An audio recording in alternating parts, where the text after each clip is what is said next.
Charles Phillips. I'm very happy to be with you here today and to introduce His Royal Highness Prince Turki Bin Talal, who is the governor of Aseer, the region you've just seen in the video behind you. He is also the chairman of the Aseer Development Authority, which we're going to be talking about in a lot more detail today. But first of all, Your Royal Highness, welcome back to London. It's great to have you here with us. What we're going to do is we're going to have about a 30-minute discussion, and then at the end we hope to have about 5 or 10 minutes of Q&A with the audience. So please start preparing some of your questions. We've also prepared some really nice slides and pictures. We've got another video to show you. So you're really going to be introduced to the region of Aseer, which for the vast majority of us in this room, I think is one that we haven't heard much about before. So before we start and talk in depth about Aseer and the different sites that can be found there, Prince Turki, I want to ask you a little bit about you and your background. So a couple of things that I know about you. You studied at Sandhurst, the Royal Military Academy in the UK. You studied political science for your education at university.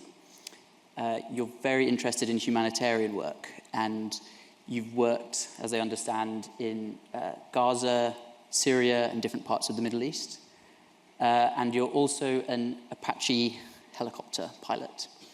So my first question is, how do all of these experiences impact the job you're doing today as governor of Aseer? Thank you, Charles. And thank you for the university for this invitation. I'm really thrilled and honored. I have to start by talking about my ancestors in Saudi Arabia from 300 years. The purpose of whoever is taking care of Saudi Arabia is to serve the people. This is the whole essence of the continuity and the trajectory that's going high since the creation of the kingdom, the first Saudi state, up to now.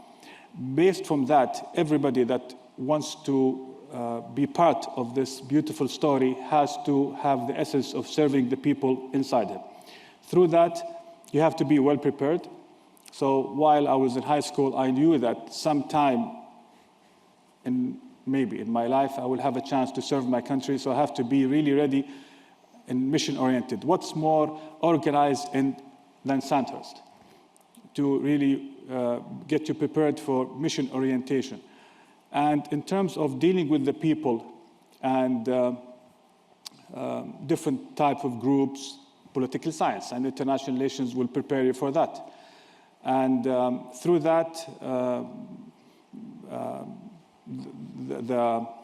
the field of philanthropy came inside me, and I started working, putting these two disciplines into work, and then now Aseer. And I'll give a short introduction to my background and my connection to Aseer. So if we go to the next slide. Last year, I spent about 4 months in total traveling around Saudi Arabia on different road trips. I'm a crazy adventurous guy. I hired a car from Tabuk in the northwest of Saudi, where NEOM is being developed. And I spent a month driving all down the Hijaz, all of the western part of Saudi. And one of the regions that I was lucky enough to go to was Aseer. And this is just not a part of the country that I had imagined you could find in Saudi. It was a complete surprise to me. I'd seen a couple of pictures, but experience it for myself was amazing. And these are some of the pictures that we've added on this slide. So it's just an amazing place. So let's talk in a bit more detail about the type of things we can You stayed find. for a month in Saudi or in Aseer? A month all down the Hijaz, and probably 4 or 5 days in Aseer. I didn't know that you came and know that you left. So that was really quick. Well, next time there, we're going to meet together. Okay, so let's go into it. This is one of the slides we've prepared to give a bit of an overview. So can you tell the audience, where is Aseer, and tell us a bit about this part of the country? Well, obviously, you all know where Saudi Arabia is. I would like to talk about Saudi Arabia first, then talk about Aseer. Saudi Arabia is obviously our great country. Before talking about the geography of that country, this beautiful country, let's talk about the historical context. Look at just the geopolitical location of the country, and then how did that affect their geography? It's not only the size. The size of Saudi Arabia is the total size of what? Portugal, Spain, Italy, France, Ireland, and Dutchland, and Germany together. That's the size. But the historic context of Saudi Arabia, the unification of all these tribes, is magnificent. Aseer is just to the southwest. You can see it there with the dark green. It's exactly the size of Austria, and it's about 81,000 square meters. So that's a very high-level explanation of the map. Yeah, thank you. And I think even for international people, they're probably very unaware of this geography, but I think even for lots of Saudis. So when I chat to Saudi friends in Riyadh or maybe even Jeddah, but mostly in Riyadh, people are not really aware of this part of the country that much. So the fact it's now opening up is very exciting.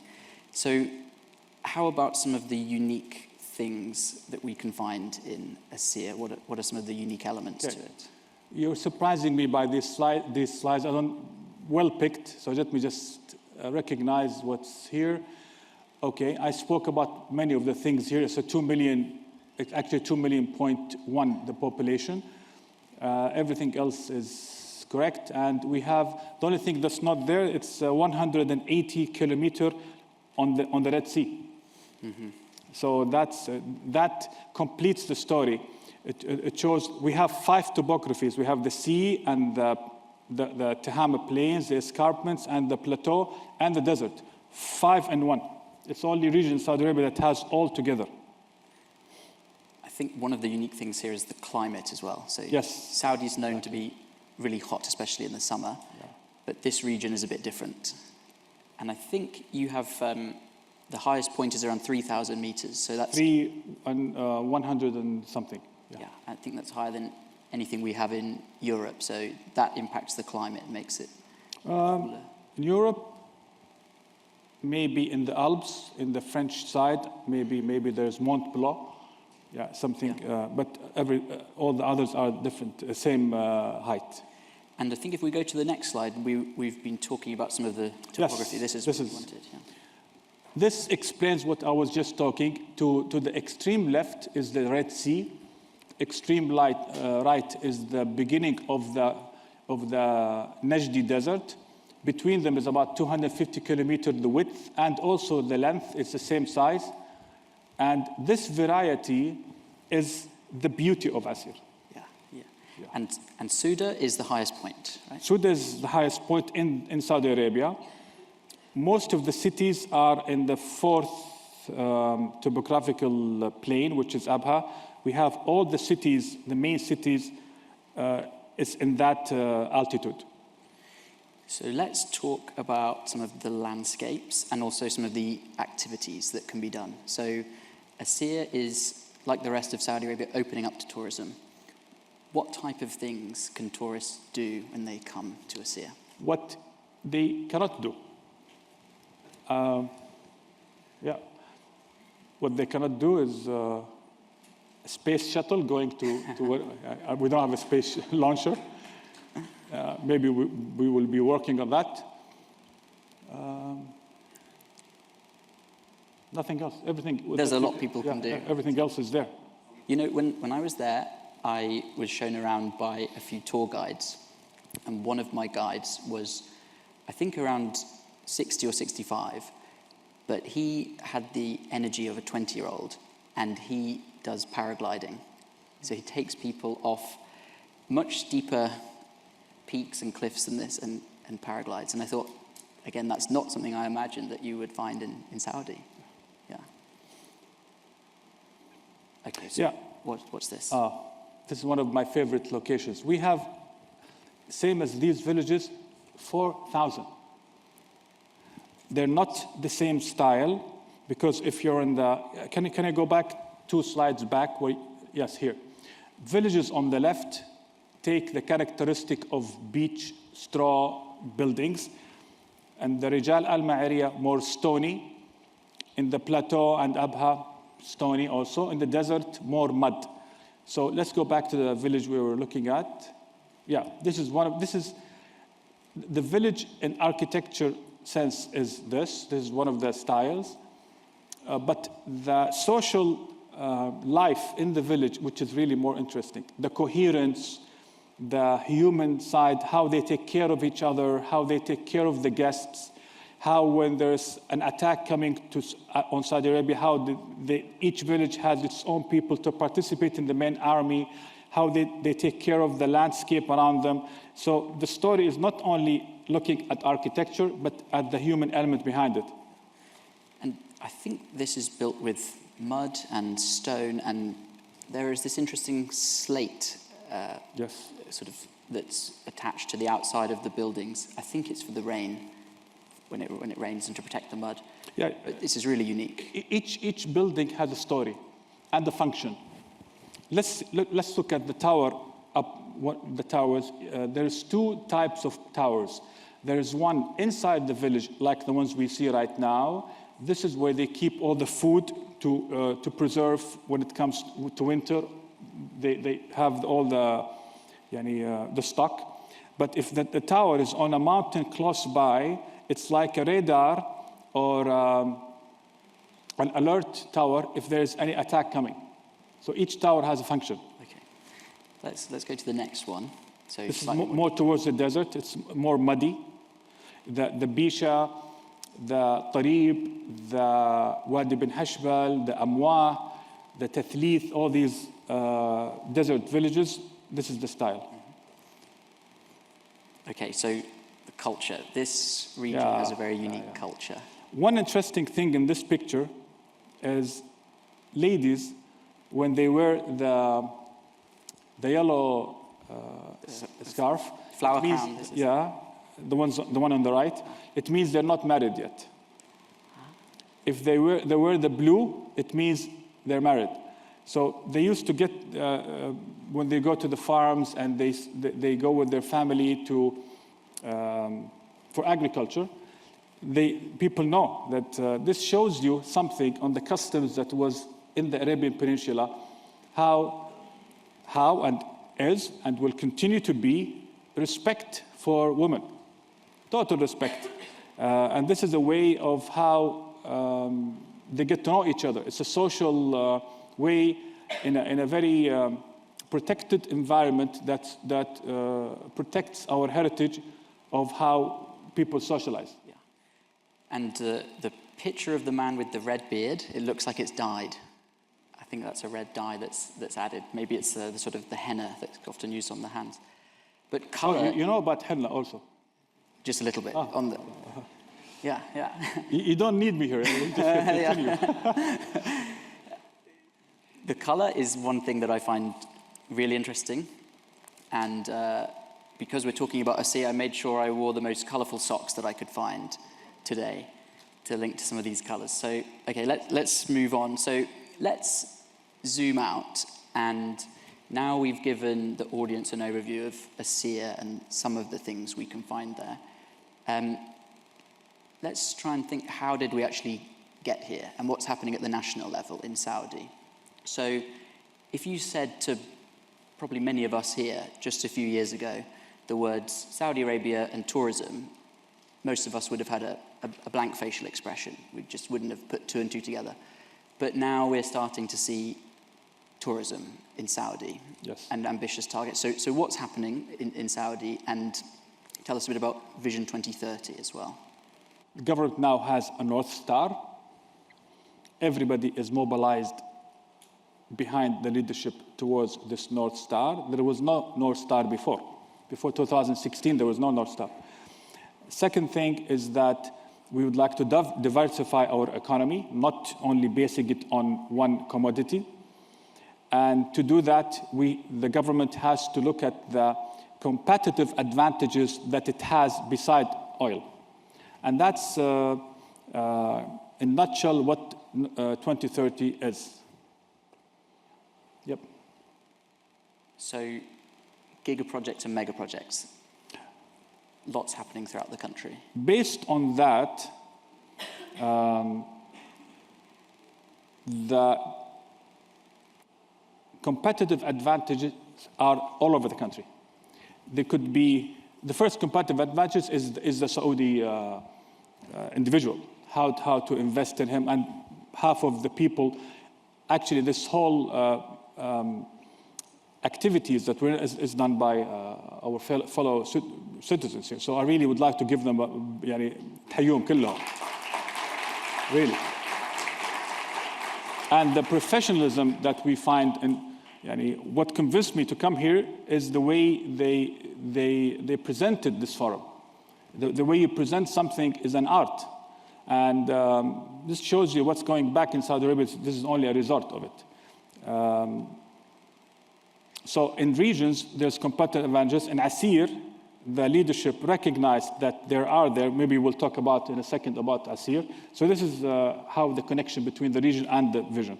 Yeah, just to follow on that point, how does Aseer fit into the national vision, to Vision 2030?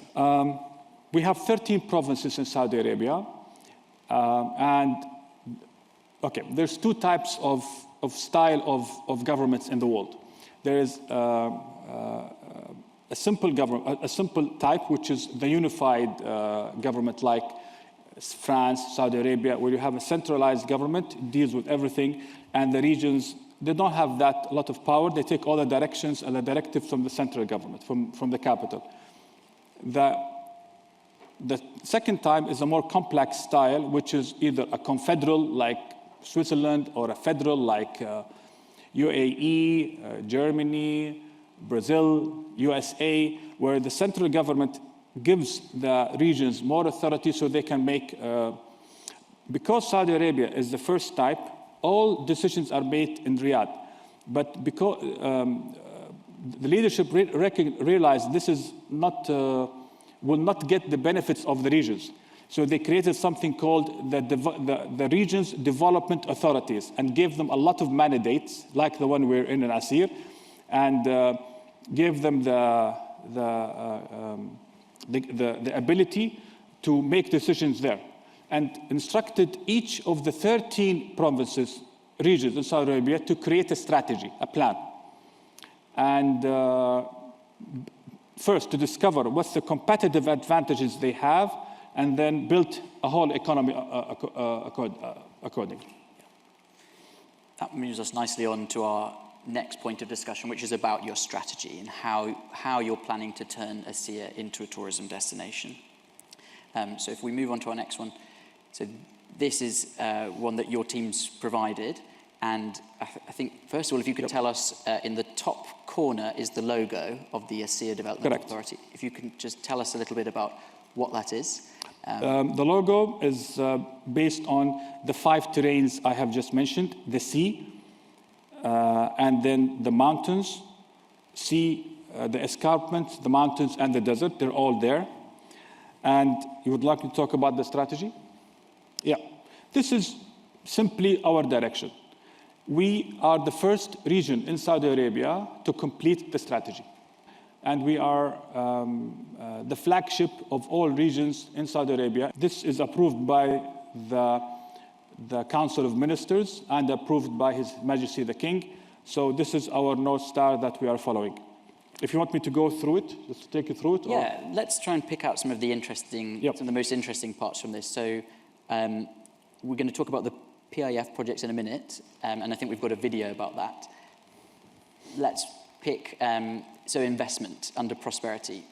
What are you doing to attract investors, both local and foreign investors, to Aseer? Do you mind, before I speak about investments, let me tell you how, because we start, and let's consider the 2 pillars below, which is culture and nature, is the 2 legs that carry the strategy. Our competitive advantages in Aseer, the most important ones are these 2. We're building a whole plan based on our nature and our culture. They're so rich that we can make successful stories from them. Going up, I will go directly to your question. We have 3 P's, in Arabic 3 alifs. The first P is iqtisad. Second P in Arabic is insan. Third P in Arabic is ard. Alif, alif, alif, P, P, P. If you go to any person in Aseer, I can assure you, he knows how to read the strategy. He knows this.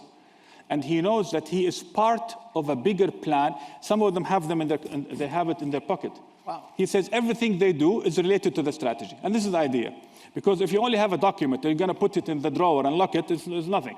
So it's an active document. It's a dynamic one. All the projects we do related to this. And I believe you have involved people, local people, very closely in the Yes. development of the strategy in your plans. Can you tell us a bit about that? Yes. We are proud to say that, okay,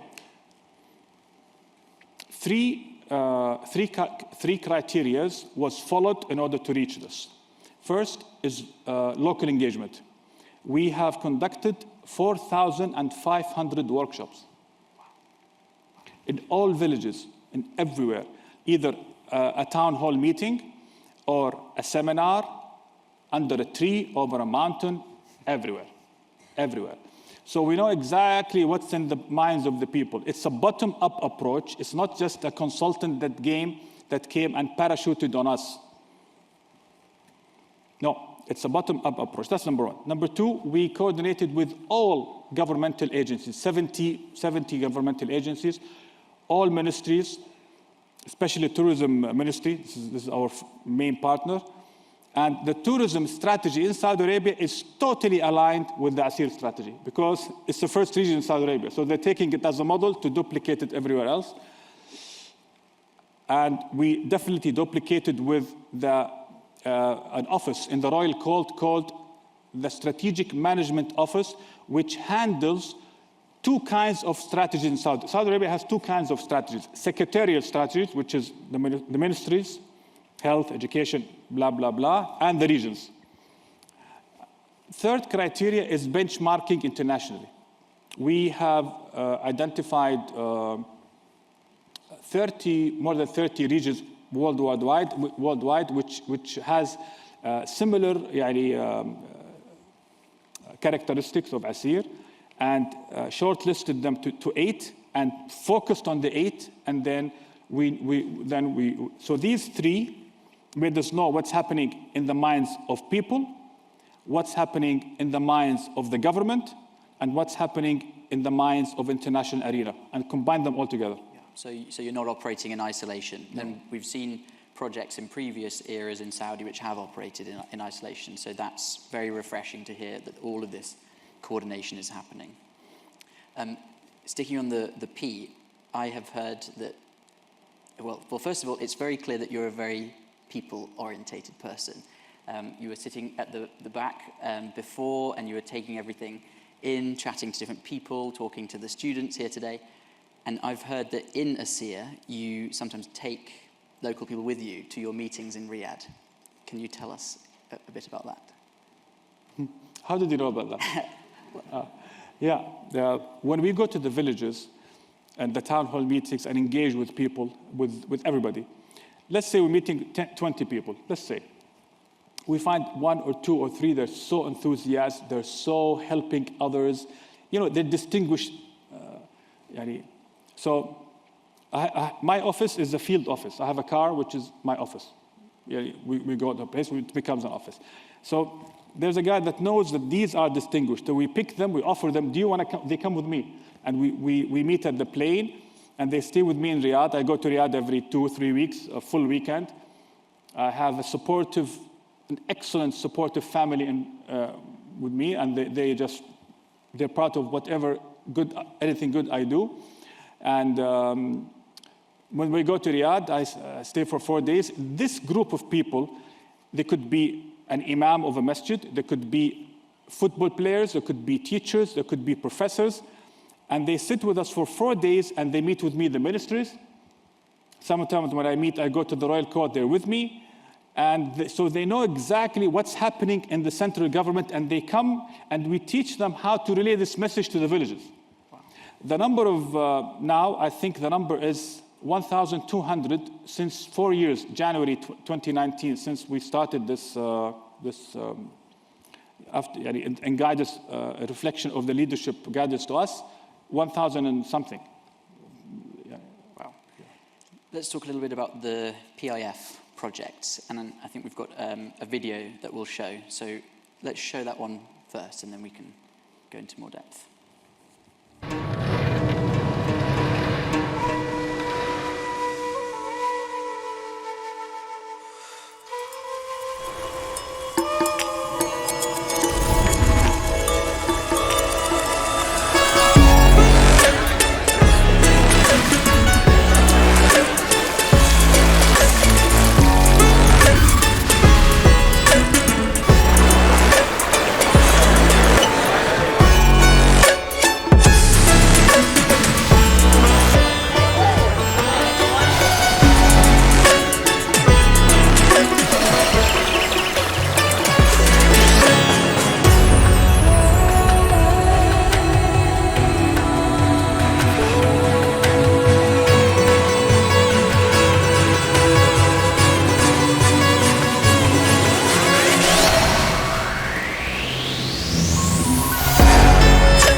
But just to give some logic to this pyramid, talking about pyramids.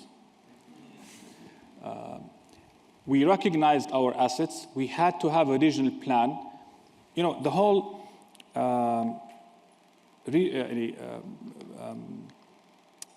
villages and towns were abandoned. No, not abandoned. يعني عشوائي. إيش بالإنجليزي عشوائي? Randomly, we had to stop this random expansion. So we were instructed to include the regional plan. We also are the first region in Saudi Arabia to have layers of transportation, the zoning of lands, the land use of lands, and all that. And then moving up to enablers. Very important to talk about the enablers. We have 10 enablers that were all either not, okay, the basics of them were there, but there was problems with each of them. So we had to fix these problems before we move up. I'll tell you the 10 now. Completing the university campus, completing the medical city for the whole south of Saudi Arabia, Najran, Jazan, Baha, and Aseer. Completing or starting doing the autoroute that links the plateau to the sea. A new Abha airport. Our airport right now only 1 million passengers per year. We have to go to 30 million to reach this strategy. Upgrading the telephones, the ICT. Upgrading the electricity grid.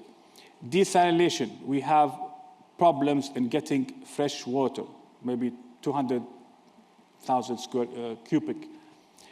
Making sure this water gets to the houses. Making sure we have an industrial city to accommodate the infrastructure and the materials we need for construction and the housing. Mm-hmm. I'll tell you briefly what happened in all of them. The same sequence.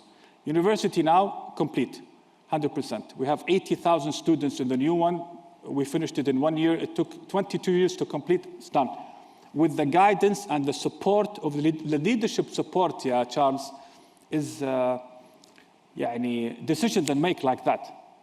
I'm giving you examples right now. University, 22 years, stopped. King Khalid University, now it's finished, 1 year. 80,000 students done inside and problem solved. Medical city, we have a plan. There was no plan. Airport launched. I think I told them to give you a picture of the airport. I think we have launched and in process. And autoroute, we have a plan for it. ICT, we have, I'll give you a number. The speed in Riyadh, megabytes per second, is 120. In Aseer was 20 only. Now we're up to 80. Electricity grid done. We have a new industrial city. We started working on them. Desalination solved. We have access. Water to houses, we are now 58%. We still have a long way to get them in because all the mountains and finally the accommodation for the people working on them. This doesn't mean that all this only started now. We have 13 governors of Aseer since Aseer became part of the new Saudi Arabia, the third state Saudi Arabia. Each of them did what he had to do at his own pace, but now we're moving things highly because we have an authority and we have vision. So that's the enablers. And then moving up PIF projects. So public once we investment. finished that, we approached His Highness the Crown Prince and said, we are ready now for projects. Wow. And PIF, for those who don't know, is the Public Investment Fund. It's a sovereign wealth fund. Yeah. You asked me a while ago regarding the investment committee. Can I just ask you about, so the video we've just seen? Yes. That's one of the PIF projects in Aseer. Can you just tell us a bit about what are the PIF projects in Aseer? We have 4 that are already launched, and 4 of them are in construction. We already hit the ground. First one is a Suda project, which is the Beverly Hills of Saudi Arabia. Beverly Hills of Saudi Arabia. There's no better explanation for that. It's a mixed use. It's a 600-kilometer size. Only 2% from the 600 will be built. The rest will be preserved because in Aseer we have 60% of the forests in Saudi Arabia are in Aseer. Wow, 60%? 60%. Of the forests of the whole country? Of the whole country. Wow. And Suda is 40% of the 60%. And 2% out of that will be only constructed. And the second project, which you just saw, which is Al Wadi, which will be the valley inside the capital, an all-year-round river, and it will be a mixed use also. If Aseer is the body, Abha is the heart, and the Wadi is the artery. Wow. So Abha is the capital, and then Al Wadi, is it inside the capital? Correct. Or it's... Abha is built on the Wadi. Right. Thirdly, we have an entertainment complex called 7 in construction. And you mentioned about the trees and the forests. I think that's a good opportunity to connect to the Saudi Green Initiative, which people might have heard about in the news. And Saudi has a plan, I believe, to plant 10 billion trees across the country, which is a huge number of trees.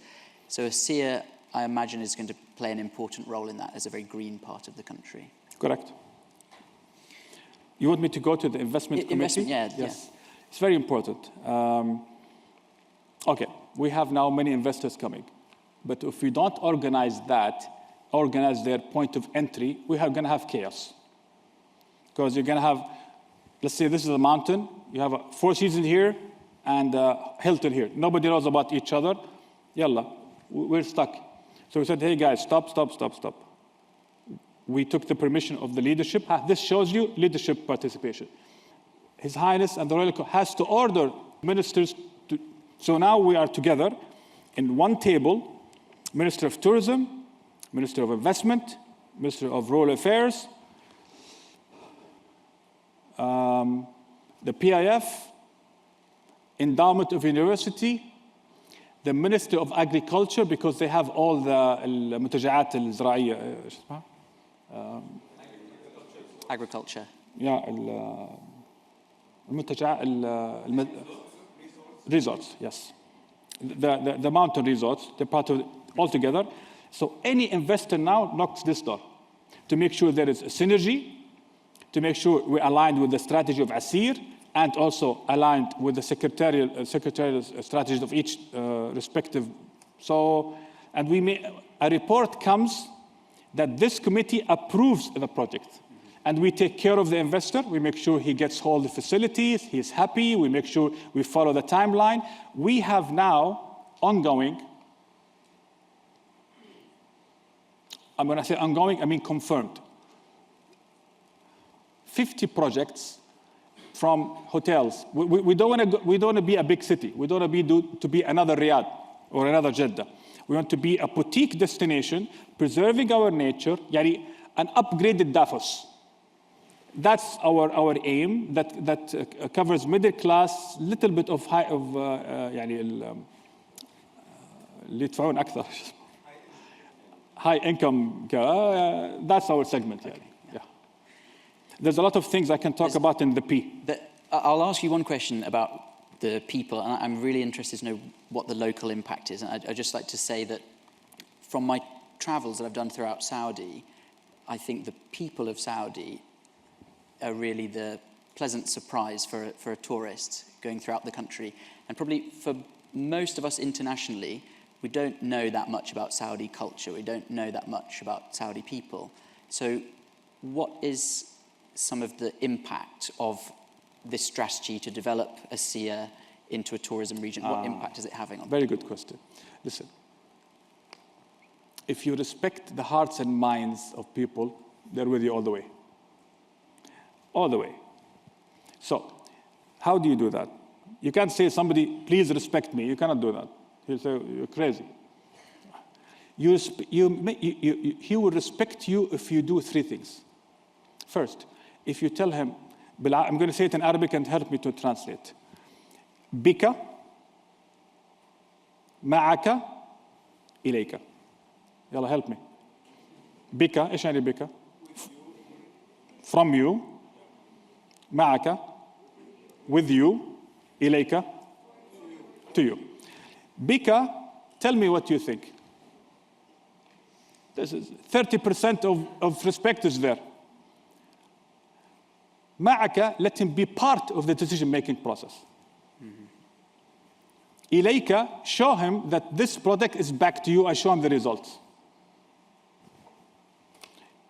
That's it.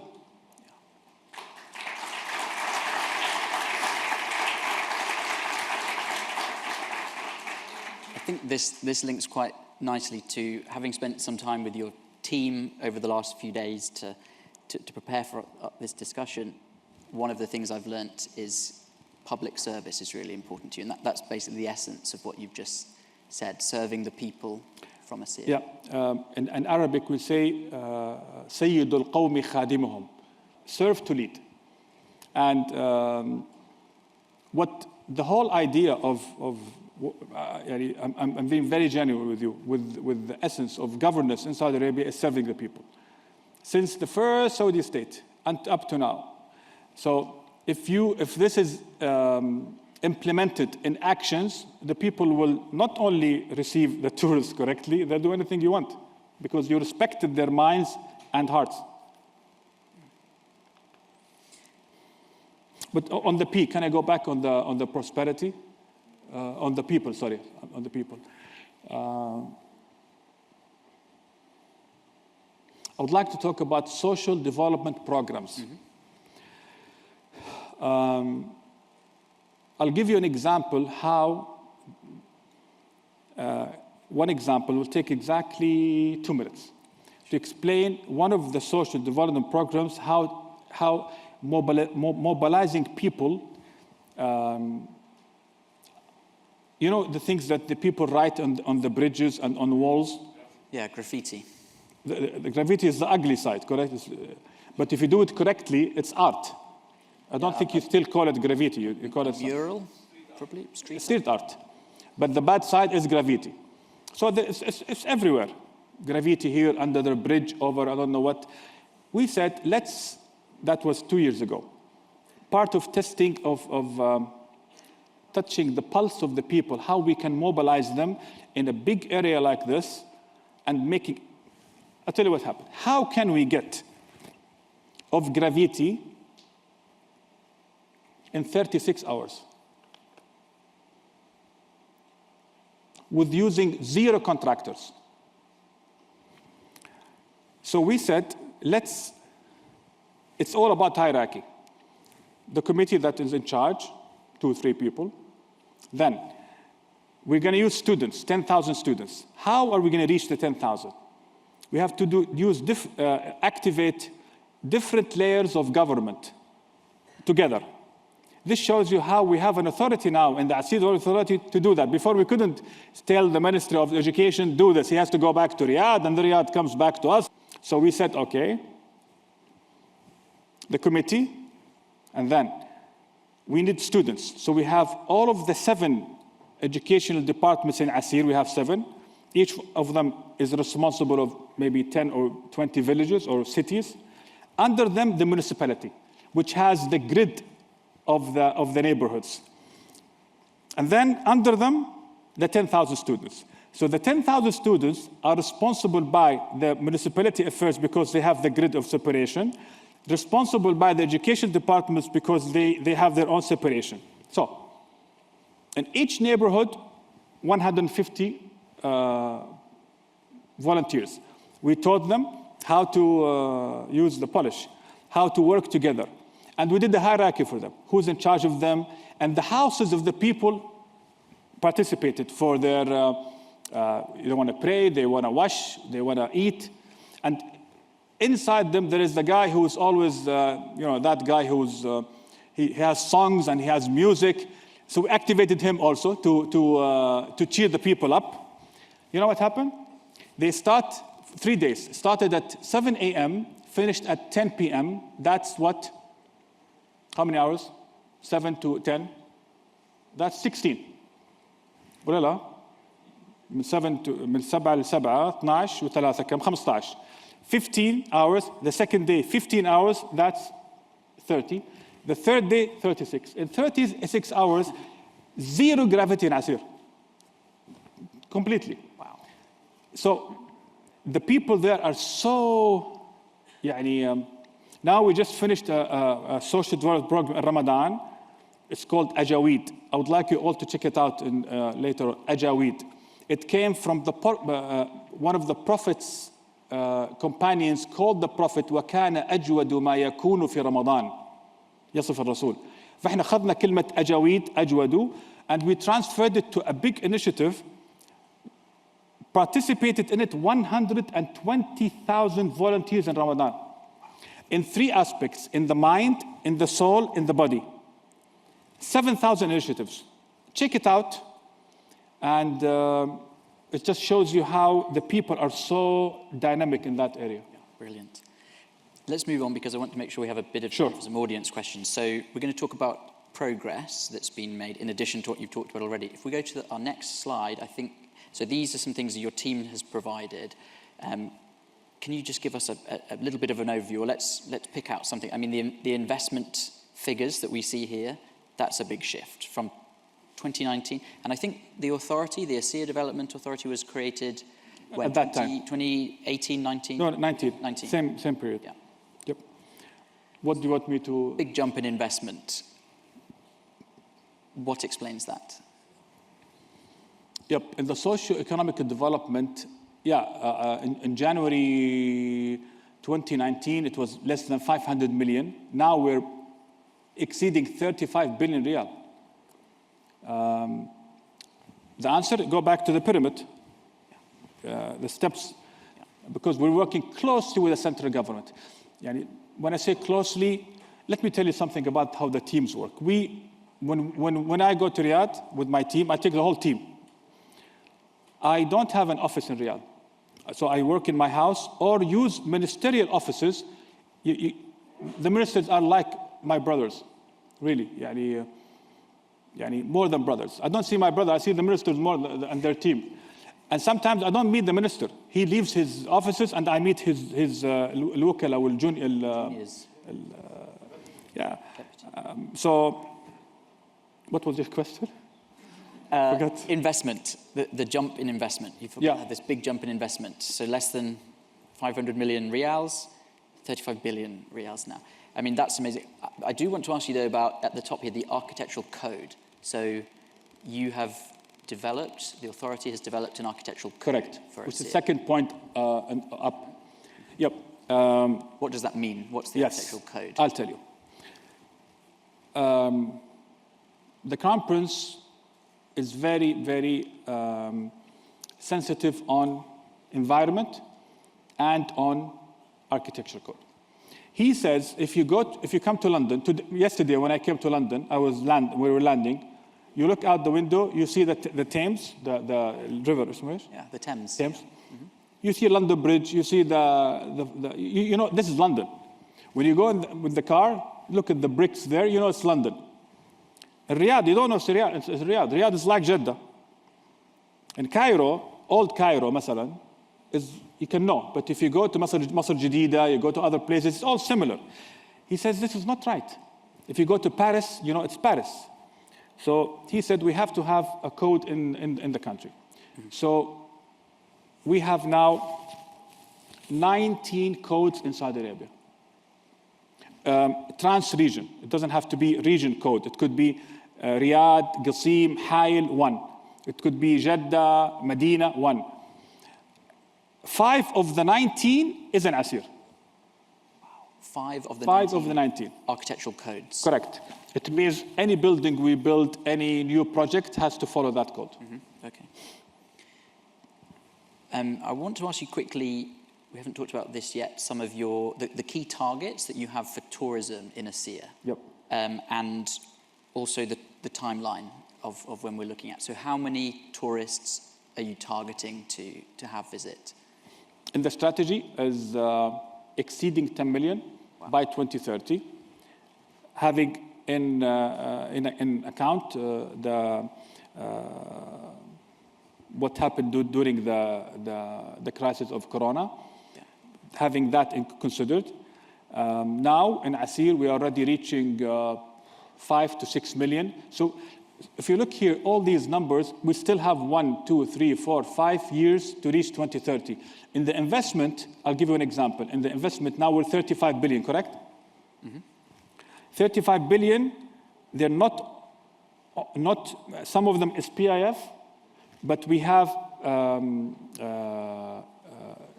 investors. In the strategy, it was said we have to, in Amman, secure 6 billion riyal by 2030. Mm-hmm. Now we exceeded that. We're 8 billion right now, when we're only 2024 out of the 35.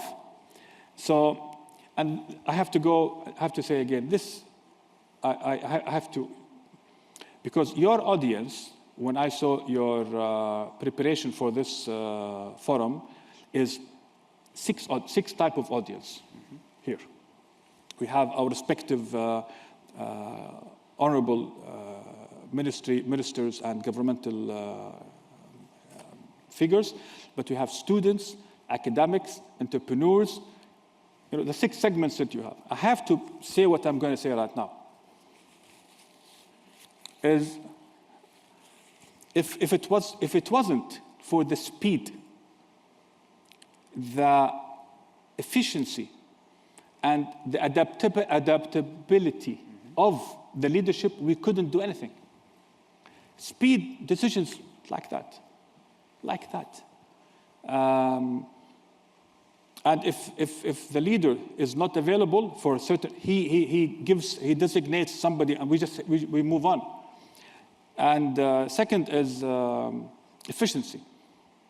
This strategy, you know how many, what did it take to it took, what? 8 months for us to complete.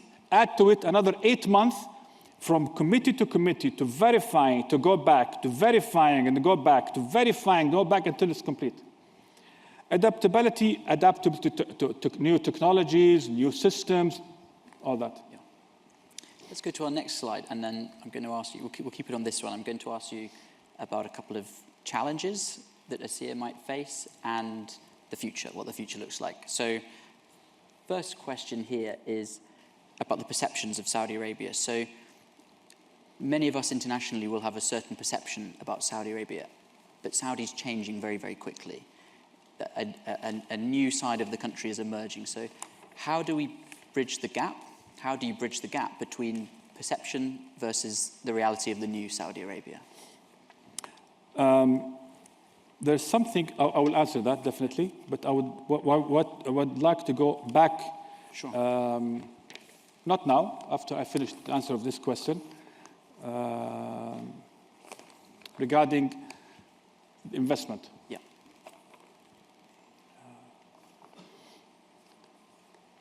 on the perception, as they say, there are things you know that are known, and there are things that are not known.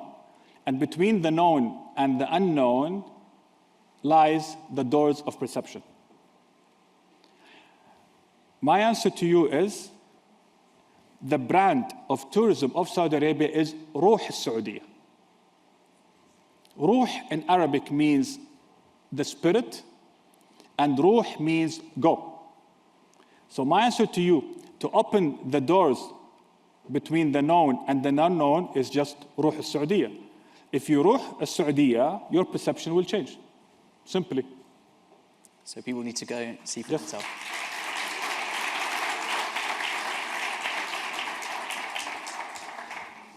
And then something we've touched on already, you're preserving some of the older buildings. How can we balance between preserving cultural heritage and identity and embracing modern development? I'll answer that by going back to the pyramid, please. Look at the vision of Aseer. To transform Aseer into a global tourist destination through infrastructure projects that make modernity with authenticity and natural, the equilibrium between authenticity and modernity is is our bread and butter, what we do every day, not only in architecture, in everything. So this is in the vision. Can I, while we're here, can I talk about the investment? Yes, please. Very important. You know what? I'll leave it. Maybe you have a question. No, go ahead. Yeah. Okay. This is good.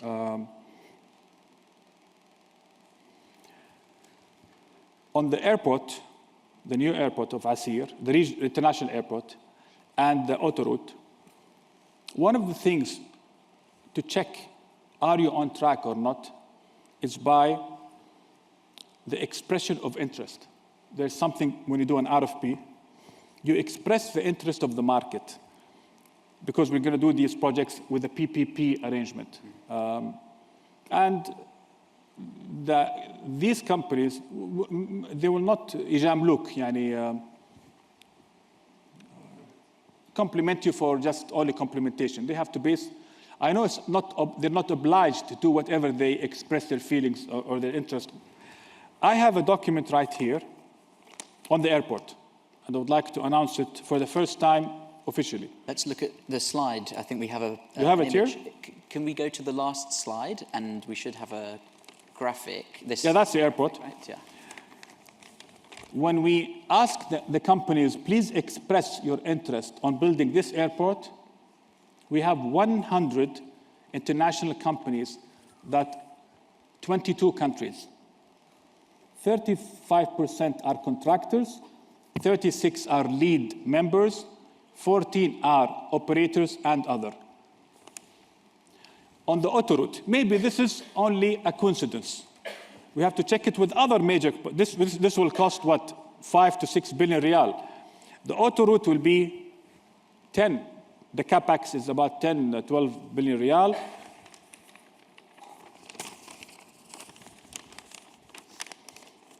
On the autoroute connecting Abha to the sea, 69 international companies. Half of them are Saudis, and this is very good for the local market to be stimulated, and 38 international companies. 2 of them are from the UK.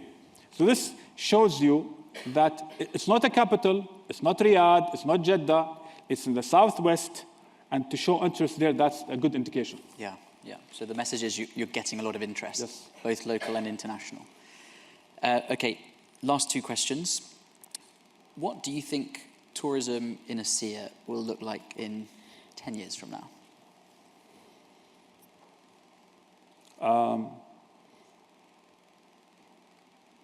I don't know what will be, but I hope the following will happen. First, the people of Aseer to be more happier, the quality of life more improved.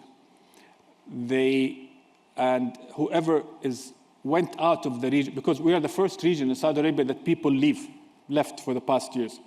They left for other regions. A big amount of Aramco employees are from the south. Very talented, very smart, very enthusiastic. We want to get these, most of them come back to either come as a first home or a second, come back to their villages. So we want to make sure the quality of life is improved. Second, regarding the visitors, when they come back again. And enjoy a visitor's journey in a beautiful story that we're creating right now. Learn from other countries like Egypt, and to make sure that when they come back again. Yes. Thank you. That's a really nice answer. I like how you put people first there. Yeah. And final question is, when will all of us here in this room be able to come and visit Aseer? To visit Aseer? Now. You can, more than welcome, really. But to feel the real difference and the quality that we're talking about, we're talking, let's say, 3 years from now, 3 years onwards, and then gradually, because all the projects are phased. So from 3 years from now up to 2030, you will start to feel a real difference there. Perfect. Wonderful. We're going to move on to some questions now, Sure. if that's okay. So we can take 5 to 10 minutes, and I'd love to get some questions from the audience. So we should have a revolving mic that's going around. So maybe Sarah, who's here in the middle. Thank you so much, Your Royal Highness, and thanks, Charles, for such an incredibly insightful fireside chat. It's amazing to see what's been happening in Aseer over the past few years. And my question is around the creative industries. Your Highness, you spoke about the graffiti to street art project and the creativity that's in the region. Is there a focus on the creative industries, whether it's, I know, with like Al-Miftaha being a key music hub in Saudi, a lot of great artists have come out from the region as well. And I feel like the culture of the region, as well as the nature of it, could really be an amazing backdrop and muse for creatives. The answer is yes. And if you would kindly, yes, with capital letters, go to Al-Wadi project, which we just, it's in the, you can find it. Half of Al-Wadi is creative industry. Yes. Thank you. Perfect. And then let's go to the gentleman, if you can take the microphone. Hello, thank you very much for a really interesting discussion here. I'm really impressed. My name is Bahaj, I'm from the University of Southampton. I've been here for such a long time, but I have recognized the regions that you mentioned, Aseer, where I grew up in regions further south from those regions in Saudi Arabia. So my question is related to how pristine is that area? How do you make sure that that pristine is maintained when you have all those construction projects that you're going to have, which are necessary for development of the region? Or what other aspect of environmental security you can have? For example, our studies indicate that Aseer is very close to quite a lot of resource of offshore wind. Could you not think about having offshore wind technologies for both desalination or for your energy supply? Great question. Can you go back to the pyramid, please?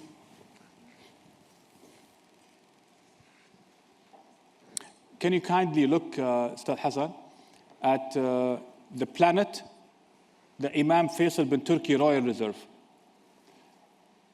Royal Reserve. This royal, there is al-Mahmiyat, the reserves. There are reserves part of the Ministry of Agriculture, and there is the Royal Reserve. Anything that you find royal, it means it's connected directly to the king, to the Prime Minister, the Prime Minister and the king, automatic. Like in Britain here, the Royal Museum for Arts, the Royal Air Force.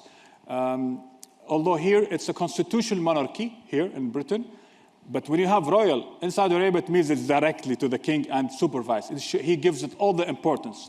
This reserve is the 5th reserve in Saudi Arabia. It's just launched a few months ago. And it has many programs in it, including the ones you, sir, have mentioned. Thank you. How about wind energy? Part of that. Great. I think in the back there. Yeah, and we have, I think there's a microphone over here. We could take the gentleman's hand who's at the very back. We have two. Do we have two microphones or just one working? Let's go. So there's the woman in the center, just to the side. Yeah. Assalamu alaikum. معكم تركي البابطين, a recent graduate from Imperial College and a strategy and transformation consultant at Jacobs in London. I'm very glad that you mentioned the social development program, and as an upcoming MISC fellow prospect, I would like to get your opinion on a social development project of the empowerment of residents through the public consultation at the planning stage of infrastructure project. Can you clarify more the question عشان أفهمك أكثر? Of course. So the empowerment of residents through public consultation at the planning stage of infrastructure project. قولها بالعربي لو سمحت. في مشروع إذا جاء مشروع معين في الانفراستراكشر كيف نعطي صوت للريزيدنتس. اعذرني والله. I think we've covered some of these themes already. I think we did, but I just want to make sure maybe he has a... كمل تفضل. يسمى. So I think I can rephrase the question. How are you getting input? How are you consulting local people about construction projects and infrastructure that you're building? I think so you are consulting closely. Yeah. I think that's what. Everything we do is بك معك إليك. Everything. Thank you. I will. Allah يجزاك خير. I'll give an example. خليني أعطيك example. Especially things that concern social impact. So we want to do a project like, for instance, what? We just, the brand of Aseer was just announced 2 days ago. Please check it, beside Ajawid. Just Thursday. It's the first regional brand in Saudi Arabia, Aseer. How did we do that? We got innovators from the universities, from the schools. We know them already. And we upgrade their qualities by taking courses and all that. And we activate them. We said, we have a launch. Give us your ideas. That's amazing. Yes. Everything. Thank you very much. Yeah.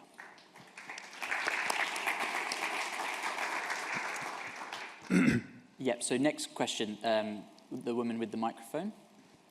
Sure. Yeah. يعطيك العافية طال عمرك. It was such an enticing conversation. I guess my question is I feel this is too loud.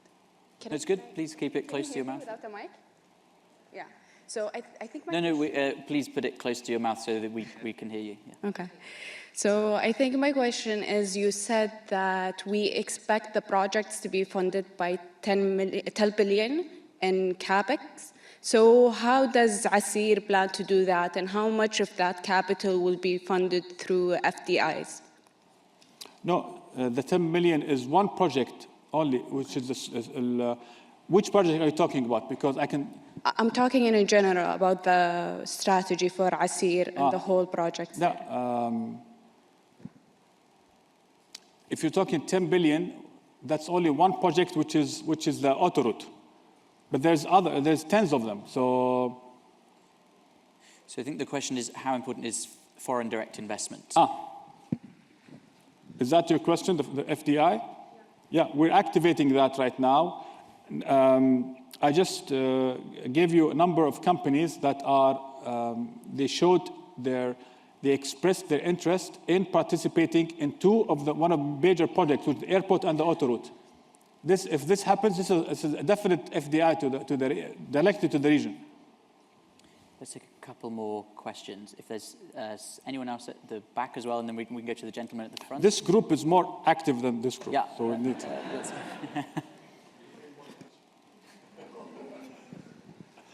And then I think, Your Excellency, you have something good. Maybe if you have, with my pleasure. Assalamu alaikum طال عمرك. Mohammed Sulaiman Mayadib, Vision Invest, Riyadh based. So I was very happy to see Abha Airport, and when you mentioned PPP, because that's what we do. So we're following closely what you're doing in Aseer. So Abha Airport, the water pipelines and the pumping stations, the Aseer Jazan roadway, and so many other roads and infrastructure. And we want to be even more active. So how much of these big infrastructure projects are, let's say, originating from the government and the Amarat Mantaqat Aseer, and how much is it from, for example, Markaz al-Watani al-Takhsis, the NCP, the National Center for Privatization? And what can we do, investors, local and international, because also we have international partners, can do to be more active with the Aseer Amara? Thank you. Understood. 3 ways I'm going to answer, and then I would Excellency would like, he has a, first, let's go back to the Haram. First, the Amara has nothing to do with all this. It's the Hayat Tatweer. The Amara is supporting the Hayat Tatweer. It's arm, yani, but the Hayat is responsible for creating the strategy and for implementing it. Second, if we look here, if we're talking Markaz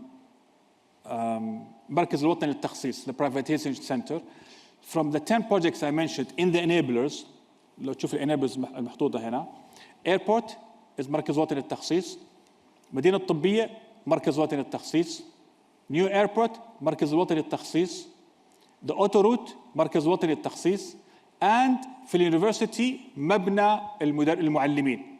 Everything else is direct ميزانية الدولة. أما مشاريع الPF, it's PF funded. أما مشاريع في البي prosperity الانفستمنت اللي هناك, it's the committee, هذا اللي ممكن يجي foreign direct investment. foreign direct investment or مستثمرين بالمملكة. That's it. Let's see if there's any final questions. هناك. Yeah. هناك, and the minister, I think, Governor, thank you very much for coming and sharing this wonderful presentation. I think if I may ask a slightly challenging question, so please forgive me. I think you may have some slightly noisy neighbors in the southwest of the Arabian Peninsula. So my question to you is, has that had any implications for Aseer and its vision? And how are you dealing with the challenges of, so we say, the noisy neighbors down south? Thank you. May I ask you to repeat the question? I didn't really understand. The question is about Yemen, stability. Stability, that's it? So how important is peace and stability in Yemen, as far as I understand? And has that had any implications, or has that affected your vision going forward? The number of companies I've mentioned a few minutes ago, expression of interest, is a solid answer from a third party. It's not governmental, central government, it's not Aseer Development Authority, it's from international arena, diversified from all over the world, saying we have an interest in that region to build a new airport. That's one example. Plus, all the PIF projects are government funded by the PIF, but they have a partner who is the investors also. So this is my answer to you. The Minister. Minister, تفضل طارق. ما عليك. Well, Samol Amir, let me just congratulate you on a compelling vision, and the way you articulated it is a source of pride, actually, for every Middle Eastern and for every Arab. And to tell you the truth, you probably know I met my counterparty, His Excellency Ahmed Al-Khatib, who now I'm very proud to call a friend, more than any other Minister of Tourism since I took my job. We met for six times already. And I also had very, very good discussions with His Excellency Tawfiq Al-Rabi'a, the Minister of Hajj, on things like how can we regulate together, how can we coordinate policies for tourism in the Red Sea, how can we ensure that companies see consistent, the companies which will build the regional products that we are working on together, how will they see consistent policies on both sides of the Red Sea and in our ports and so forth. But when I heard what you're saying today, I was really, impressed, additionally impressed with what Saudi Arabia is doing. And I now know exactly why you managed to get 27 million tourists last year, plus 73 million local tourists. And I congratulate you on this, what you're doing. We're also learning from you. I'm proud to know that you're looking at what we're doing in Egypt, but I should also tell you that we're also looking at what Saudi Arabia has been doing. An example in TSA, the tourism statistics units and ability to calculate what the local tourists are spending and the tourist nights. So this is a magnificent work as well that Saudi has made advances to the world in working with the United Nations Tourism Organization to be able to develop the definition of a tourist and to advance the definition of the tourist worldwide by providing as well statistical frameworks to calculate what domestic tourists do and how they contribute to the industry and how they add to the revenues of the industry. So these are things that we're working together with our Saudi colleagues, His Excellency Ahmed Al-Khatib and His Excellency Tawfiq Rabi'a. And let me just compliment you one final time and thank you for this insightful presentation. I just wanted to add those remarks. Thank you very much. شكرا.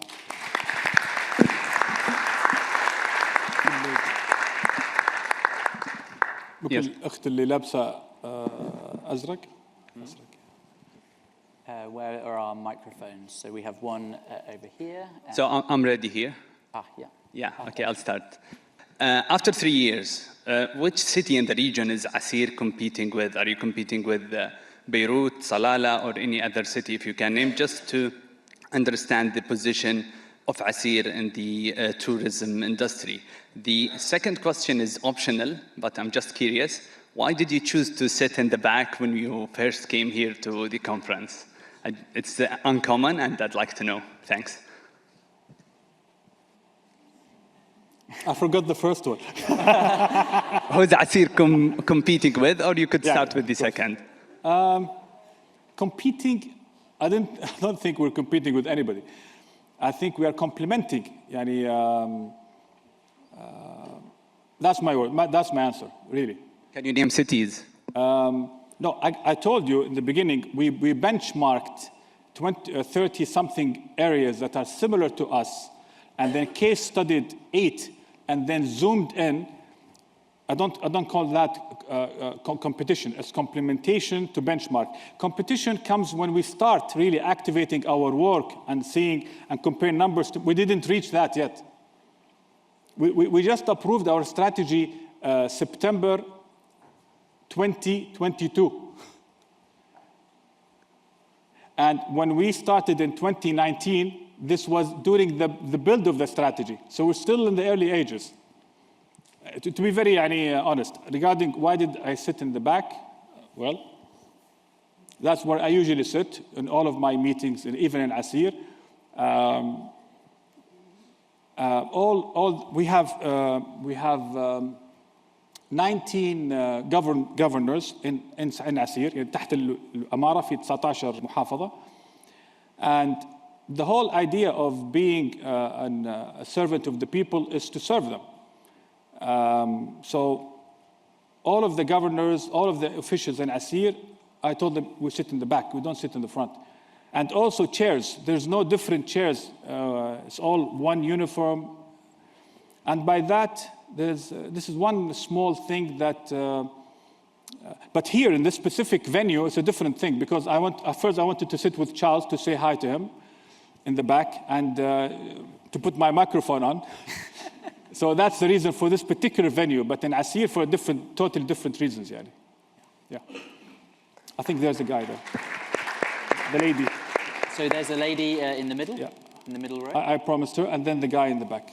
Assalamu alaikum. My name is Kautar, and I am a archaeology and ancient science student at the University of Amsterdam.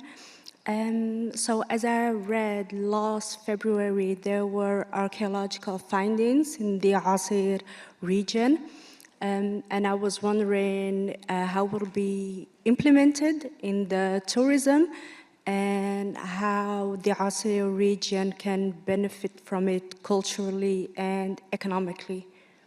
Thank you. I don't have an answer now, but I would like to tell Mr. Joe, my assistant, to take your credentials. I could contact you later, and we can follow this matter. Can we have one or two more, please? Yeah, let's do it. Let's go for two more. There is a lady there, and there's the back. آخر شيء في الخلف هناك. Is it me now? Or is it me now? My turn now? Or my, yeah. Yeah, would you like to go ahead? Yeah, yeah, sure. Assalamu alaikum, and thank you, Royal Highness, for that inspirational talk and presentation.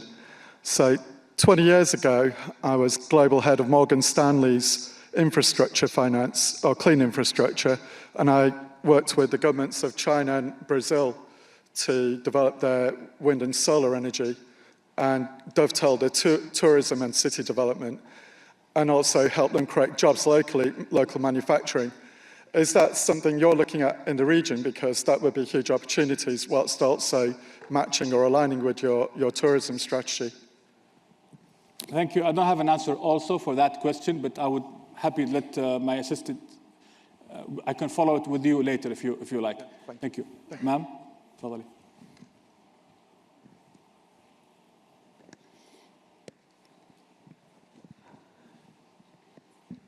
Assalamu alaikum, tal umrak. My name is Nawal Khalawi, and I'm a Saudi chef. And this topic is particularly close to my heart because my grandmother is from Aseer, Jadda Halima. So, Halima? Wait, yes. Which Halima? I know 5 Halimas. Oh,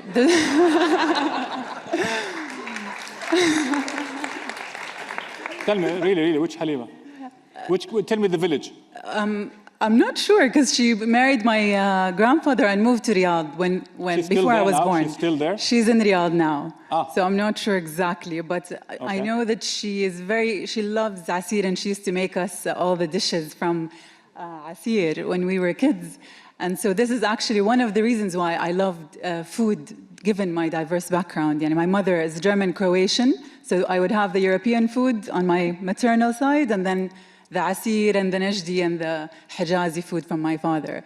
So I made it my life's mission to export our culture through food around the world.